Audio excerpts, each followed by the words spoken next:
Olá, você que nos acompanha pela internet. Gente, esse mês de janeiro, vocês já sabem, né? A gente não tá tendo um programa Jornada Feliz, mas eu disse que ia estar sempre postando aqui uma palavra para vocês. A gente entrou em um período de férias e, assim, quando é início de ano, a gente fica muito, assim, com aquela expectativa, muitas vezes, né? Porque como vai ser, né, esse próximo ano novo? E lá na igreja a gente teve o culto da virada. E costuma ser assim, um culto muito profético, né? As palavras e tudo. E a gente trouxe a palavra falando a respeito dos 7 Espíritos de Deus. Eu acredito que 2021 vai ser um ano onde nós vamos passar a entender, né? Muitas situações e circunstâncias que aconteceram com todos nós, que às vezes não ficaram muito claras. Mas é um ano da gente buscar mais entendimento, né? Porque eu acho que tudo isso que de alguma forma aconteceu no mundo trouxe uma mensagem para nós, né? E hoje eu estava gravando um programa de TV e aproveitei para deixar aqui uma palavra para vocês. E a gente falou sobre os 7 Espíritos de Deus lá na virada, sabe? E que é representado inclusive pelo candelabro, que são na verdade 7 manifestações do Espírito Santo. Então eu acredito assim que 2021 é um ano para a gente buscar muito entendimento, né? Muita sabedoria nas nossas decisões, no caminho que vai se abrir para que a mensagem de 2020 ela venha a ser compreendida. E eu quero deixar aqui para vocês uma palavra que está lá no livro de Isaías, capítulo de número 61, no verso 1, que diz assim: O Espírito do Senhor Deus está sobre mim, porque o Senhor me ungiu para pregar boas novas aos quebrantados e enviou-me a curar os quebrantados de coração e a proclamar libertação aos cativos e a pôr em liberdade os algemados. Então, uma promessa, né, que o Senhor fez por meio do profeta Isaías, já falando do derramamento do Espírito Santo. E assim, nós vemos também na palavra de Deus um momento em que o Senhor Jesus ele estava diante da sinagoga, que era uma igreja da época, e ele leu essa palavra, né? E assim, Jesus ele era um rabino, mas ele era um rabino, vamos dizer assim, diferente. E as pessoas muitas vezes elas procuravam e queriam entender o porquê que aquele rabino era diferente, né? Por que ele era tão jovem e tinha tamanha sabedoria. Mas eu acho que uma das partes mais tocantes dessa palavra que nós lemos aqui é a promessa, né, de que o Senhor ele vem trazer boas novas aos quebrantados de coração. E o que é ter um coração quebrantado, né? Muitas vezes as experiências que nós vivemos no nosso dia a dia, essas experiências às vezes trazem dores, às vezes trazem decepções, e há situações em que é difícil você restaurar o coração, né? É difícil você ter esperança, mas a promessa que o Senhor faz é de nos trazer, é de nos dar um novo coração.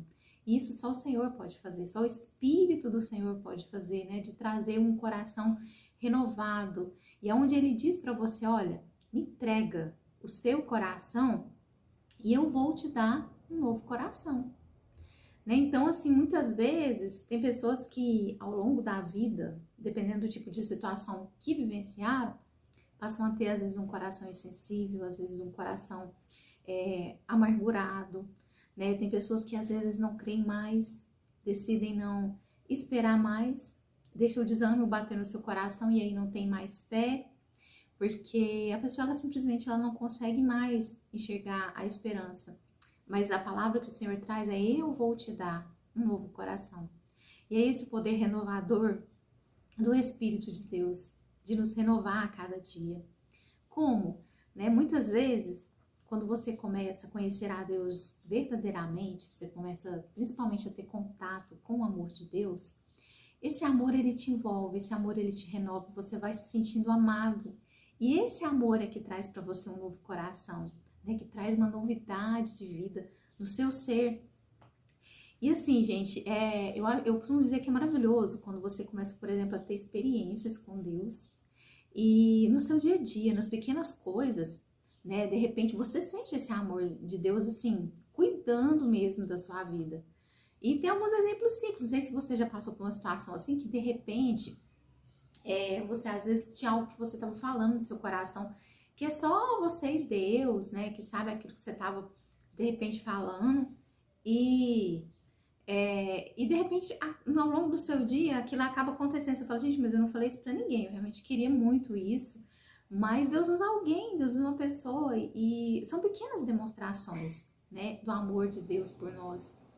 Então, existem muitas pessoas que hoje em dia estão cativas, né, estão dentro de um cativeiro de impossibilidades. E eu quero falar com você que às vezes você está dentro de um cativeiro de fracasso, que às vezes você perdeu as esperanças. Essa palavra é para você, né? A palavra diz: eu vou curar os quebrantados de coração e a proclamar libertação aos cativos e a pôr em liberdade os algemados. Então, né, muitas vezes há pessoas que enfrentam algumas decepções da vida e ficam ali resignadas naquele fracasso, desistem, não tentam mais. E eu quero dizer para você que é tempo de você renovar suas forças, é tempo de você buscar o Senhor, é tempo de você buscar o entendimento, de você buscar o conhecimento. E você precisa entender que quanto mais você tenta e às vezes não deu certo, mas aquilo é uma experiência para algo melhor que Deus está preparando para a sua vida. Quanto mais, né, você tenta, você vai se tornando mais perseverante e você se torna também mais parecido com o projeto, aquilo que Deus ele realmente quer trazer para sua vida. Porque olha só, pessoal, eu sei que é muito difícil, sabe, quando a gente recebe os nãos. E a gente às vezes recebe não até de Deus, viu? Vou falar pra vocês. Por quê, gente? Porque às vezes o não, ele é um processo na nossa vida. Que você tem que passar por ele para você adquirir experiência, sabedoria, para você ser preparado. Então, falando a respeito do Espírito de Deus, né? A gente falou aqui do Espírito de Deus e agora eu quero falar um pouquinho sobre o Espírito da sabedoria. Tiago, capítulo 1, verso 5, nos fala a respeito do Espírito da sabedoria. Diz assim: pague todo o preço pela sabedoria, pois ela vai te acrescentar coisas que você não imagina. Né? Então, assim, nós temos que buscar essa sabedoria. A sabedoria, ela vem do alto, é o Espírito Santo que vem sobre a sua vida. E quando a gente fala de Salomão, a gente lembra de um grande, de sabedoria, a gente lembra de um grande exemplo que foi Salomão, né? Que foi um rei muito bem sucedido, mas que a situação que ele enfrentou, vamos dizer assim, não foi a mais fácil possível, né? Porque ele era o filho de Davi, um rei muito bem sucedido, e pegou todo um reinado, e como administrar tudo isso? E a palavra de Deus nos fala que Salomão um dia ele conversou com Deus, ele falou com o Senhor, e ele, né, orando, Deus veio até ele, respondeu ele, falou: olha, Salomão, me pede o que você quer. Ele poderia ter pedido riquezas, ele poderia ter pedido poder, ele poderia ter pedido paz, ele poderia ter pedido a morte dos seus inimigos, mas ele falou: olha, Senhor, eu quero sabedoria para poder governar todo esse povo. E aquele pedido agradou tanto a Deus, que Deus derramou muito mais sobre a vida dele, né? Deus derramou riquezas, Deus derramou poder, Deus derramou muito mais além do que ele tinha pedido. E o espírito de sabedoria é algo assim que a gente tem que buscar muito na nossa vida, para que a gente venha ter um ano bem sucedido, para que nós venhamos ser bem sucedidos nos nossos projetos. Por quê? Não sei se você já passou momentos que às vezes você ficou indeciso, você de repente agiu com impulsividade. Todos nós passamos por isso, gente. Eu já fui, sim, muito impulsiva, às vezes, as minhas decisões. Tem horas que a gente para pensar e fala assim: gente, nossa, como que eu era daquele jeito, né? A gente começa a analisar a vida, né? E fala: gente, nossa. Então, a sabedoria, ela é necessária porque ela vai conduzir, né? Vai te ensinar o modo de você falar, o modo de você se conduzir diante das pessoas, a como manter a calma em situações de dificuldade, a tomar decisões que sejam decisões acertadas, a abordar bem as pessoas. E quando o Espírito de Deus ele nos visita com o Espírito de sabedoria, ele visita muitas vezes trazendo luz na escuridão. Sabe aquela situação que você olha assim e fala: gente, mas essa é uma situação cheia de impossibilidades.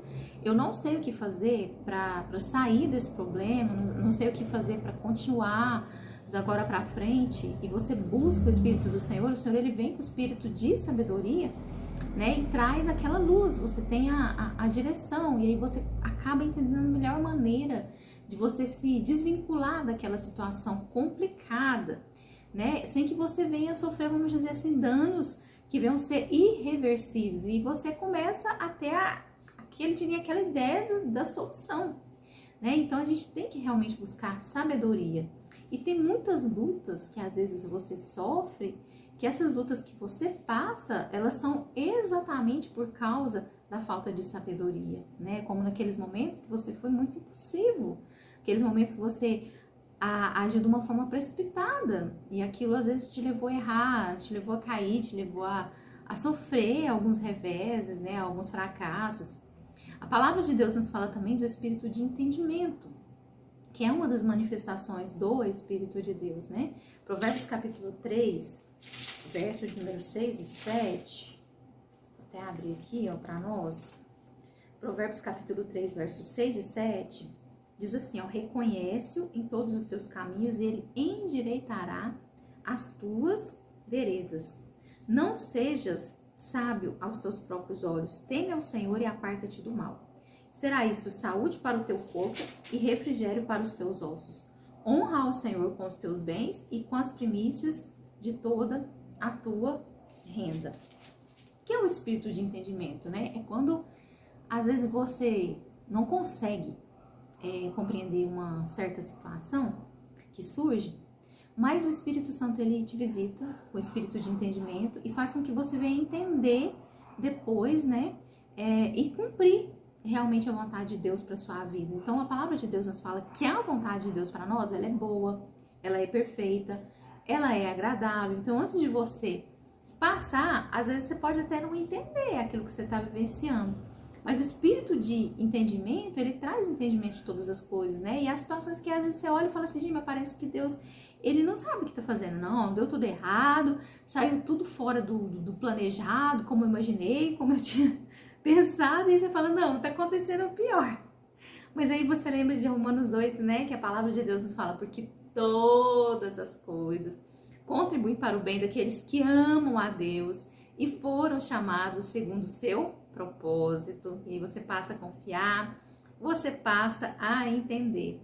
Então, né, o espírito de entendimento, ele vem para trazer para nós essa paz e entender os processos que muitas vezes nós temos que vivenciar, nós temos que passar.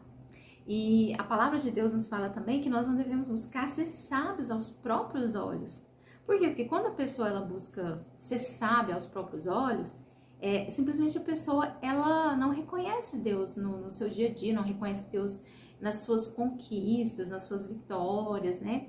Então, simplesmente por quê? Porque a pessoa, ela age de acordo com aquilo que ela acha que seria o melhor. A melhor solução para essa situação é isso e eu vou fazer isso, mas sem buscar a direção. E em tudo que nós vamos fazer, seja nos seus projetos pessoais, nos seus projetos profissionais, em todas as áreas da nossa vida, é muito importante nós buscarmos a ajuda do Senhor. É muito importante você orar, você buscar a direção do Senhor, né? Porque se você buscar a direção de Deus, então, né, o que acontece? As coisas vão começar a fluir. E é muito importante a gente buscar também o espírito de conhecimento.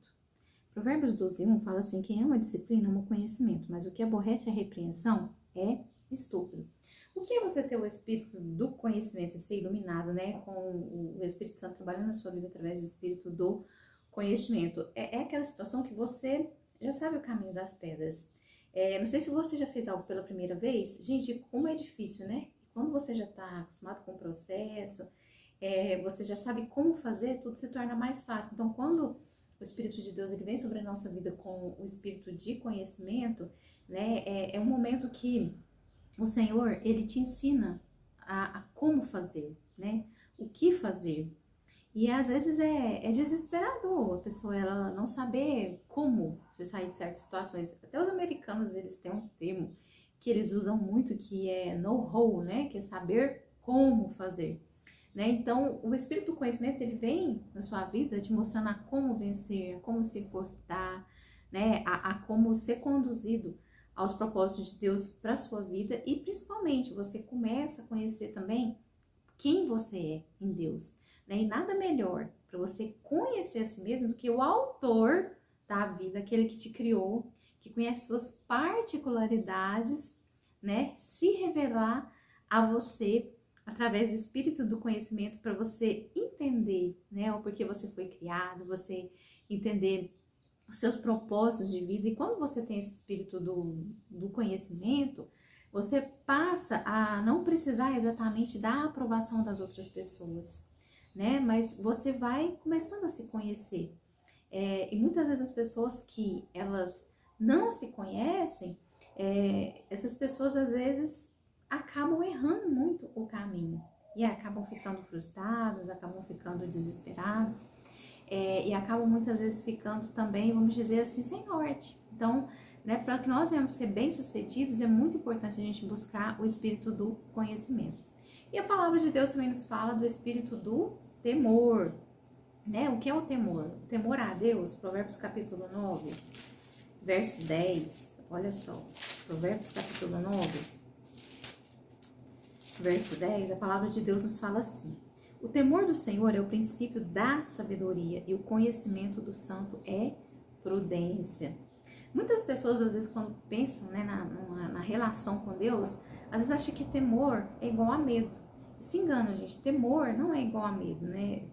Pelo contrário, sua relação com Deus, ela tem que ser baseada e firmada no amor, né, no respeito a Deus, em honrar ao Senhor na sua vida acima de todas as coisas. E isso é o quê? No seu dia a dia você ter zelo, né, com as suas atitudes, né, para você demonstrar realmente, verdadeiramente, que você ama a Deus, é você ter zelo, sei lá, pelos princípios, pelos valores, né, você tem a opção e a escolha de fazer o que você quiser, mas muitas vezes você decide negar, você decide renunciar, porque você não quer de alguma forma perder o grande amor da sua vida, que é o Senhor, né, você ter a consciência, quando você tem temor, de que você pode sim perder aquilo que é mais precioso na sua vida, que é a presença de Deus.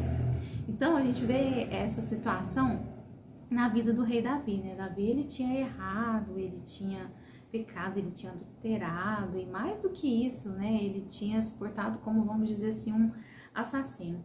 E aí Davi, ele chega, né, um homem que era segundo o coração de Deus, ele reconhece, ele se arrepende e ele clama a Deus, e no clamor que ele faz, ele fala assim: Senhor, me tira tudo, mas não me tira a sua presença, né? Então, é algo que, quando você tem o espírito do temor, você passa a refletir em situações na sua vida, às vezes situações momentâneas, que você pode estar perdendo a melhor parte de tudo na sua vida, né? Que é aquilo que Deus tem preparado para você, às vezes por decisões erradas, por decisões que não agradam a Deus, por atitudes onde você escolhe muitas vezes o pecado, você escolhe aquilo que é mais fácil, que é mais confortável. Então, né, e quando você tem o espírito do temor, você passa a entender que se Deus fizer, ele é Deus, se não fizer, ele continua sendo Deus, e você segue a sua vida feliz, porque você passa, né, a ter o conhecimento, a ter a sabedoria, a ter o temor. Então a palavra de Deus nos fala que há, né, uma vontade do Senhor de nos capacitar pelo Espírito Santo de Deus com esses 7 tipos de manifestações para que ele venha habitar na nossa vida. Isso não é algo forçado, né? A gente pode pegar aqui até o mesmo exemplo da árvore. Quando os galhos eles estão na árvore, florescer é muito natural, dar frutos é muito natural. Então, quando você desenvolve um relacionamento com Deus de intimidade, o espírito de sabedoria, de conhecimento, de entendimento, de temor ao Senhor, o próprio Espírito de Deus, ele vem sobre a sua vida e as suas atitudes, elas passam a ser moldadas de uma forma muito natural. Você passa a verdadeiramente viver a plenitude, né? Porque quando nós olhamos para o Senhor Jesus, nós enxergamos e nós vemos que ele morreu por nós, pelos nossos pecados, para trazer salvação, mas também para trazer o reino. E aí você passa a entender que viver esse reino é você ter uma vida plena, é você ter uma mente sã, é você ter um equilíbrio no seu corpo, na sua alma, no seu espírito, é você sentir aquela sensação, né, de bem-estar consigo mesmo, nos seus relacionamentos também, na sua carreira, em todos os aspectos da sua vida, para nós conseguirmos viver essa plenitude no tempo que nós vivemos, independente das circunstâncias, né, das adversidades, você ter, vamos dizer assim, uma vida abundante, você precisa buscar a presença do Senhor na sua vida, para que você venha ter uma plenitude de alegria, né? Uma plenitude de força para sua mente, para o seu corpo, para sua alma, né? Todos nós, a gente tem certas feridas que a gente precisa ainda ser liberto, a gente precisa ser curado, nosso coração precisa ser restaurado para viver a plenitude de Deus. Então, né, hoje eu convido você a deixar que aquele que vence impossibilidades, aquele que te conhece mais profundamente, aquele que habita na imensidão, aquele que tem infinitude, que é o Senhor, que tem imutabilidade, venha trazer para o seu universo aquilo que Ele já preparou para você desde o princípio do mundo, né? Que você venha se autoconhecer, que você venha se levantar, mesmo que você tenha caído, que você tenha sofrido fracassos, né? Que você tenha sofrido perdas, que você venha buscar nesse ano de 2021 muito conhecimento, entendimento do Senhor para a sua vida, porque você pode sim ser cheio do Espírito Santo de Deus nesse ano de 2021 e viver, né, o melhor de Deus para a sua vida. Não viver de uma forma rasa, fraca, vazia, não, mas viver tudo aquilo que Deus preparou, para que você seja cheio, pleno, corpo, alma e espírito. Gente, essa é a palavra que eu queria deixar para vocês, que nós venhamos buscar conhecimento, sabedoria e entendimento. Vem chegando aí um ano restaurador, mas para nós recebermos essa restauração, nós precisamos estar plenos e estar atentos àquilo que Deus quer nos falar, dos direcionamentos que Ele quer nos trazer.